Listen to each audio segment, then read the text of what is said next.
under the spotlight, accused by their National Lawyers Association of inhumane and degrading treatment of a person in their custody.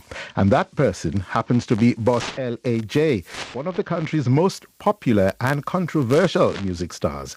Here's Umaru Fofana to tell us more. I just want to live my life, oh yeah. I just want my freedom, sings Alhaji Amadou Ba, better known as LAJ. No better time for him than now for these lyrics. I just want me freedom. The hip-hop artist was arrested on the 12th of June on allegations of robbery. He was taken to Benghazi, a detention facility at the headquarters of the police paramilitary wing.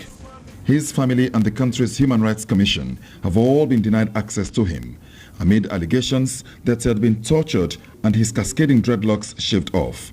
The Inspector General of Police, Ambrose Savula, says his officers have done no wrong. He is held in police custody as a result of crime he allegedly committed, that is robbery. He went to a filling station to purchase gas. He said they have delayed him. They pumped the gas and he snatched the bag from the pump attendant, gave him merciless beating, jumped into his vehicle and drove off. He is alleged to have been tortured, his hair shaved off. Yes, his hair was cut off. That's part of our SOP. The standard operating procedure? Sure, that's it. Because one, for the hygiene of the place. He thought he's been arrested unjustly, so he was using his hair to strangle himself. Was he? Yes, he was. He had wanted to get himself killed. That was not contained in the police press release issued over the weekend. Yeah, the press release was saying this, the SOP and some other reasons. This is the truth, nothing but the truth. LAJ was due in court today.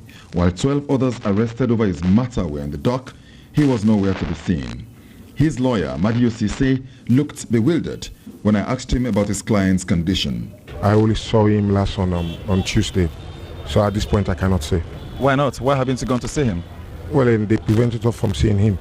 Who did? Prevented by the police officers. But when I saw him, his appearance was completely different from the LAJ I used to know. What did he tell you about this condition under which he was being kept? Solitary confinement, no food, background. We're actually restricting us from getting detailed discussion with him. The police allege that he attempted to commit suicide using his long dreadlocks. Did he tell you that, or what did he tell you? Not at all, not at all. I never received that instruction from him. That's dread, it's like his own, that is brand. Are you concerned about his well-being? Sure. The country's Bar Association has condemned the treatment of LAJ.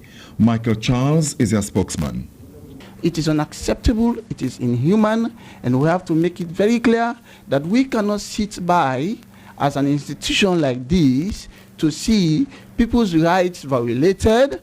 It is important for the police to know that the Constitution exists and the police need to do something about their operations. This is not the first time we have heard of police brutality against civilians. It is notorious and something has to be done about it. The police say that they shaved off his dreadlocks because he attempted to strangle himself. We have no way to verify that. And you should begin to question yourself whether LAJ will have any reason to strangle himself. There has been outrage on social media over the matter. In a poignant reaction, the country's leading folk singer, Fantasy, has shaved off her 10-feet-long dreadlocks, which she had nurtured for 15 years. They don't beat me for you. They kill me for you. Alleged police brutality has been in this country for generations. But as one old man told me in court today, this latest one conjures up memories of the 1980s, the height of it all. I did for you, baby. I still it's a while for you, even if the rain come. And that was the voice of Boss LAJ, top Sierra Leonean musician who's currently being held by police who have admitted cutting off the artist's massive dreadlocks. And we welcome your views on that story and indeed any other story you hear on Focus on Africa. Search us out.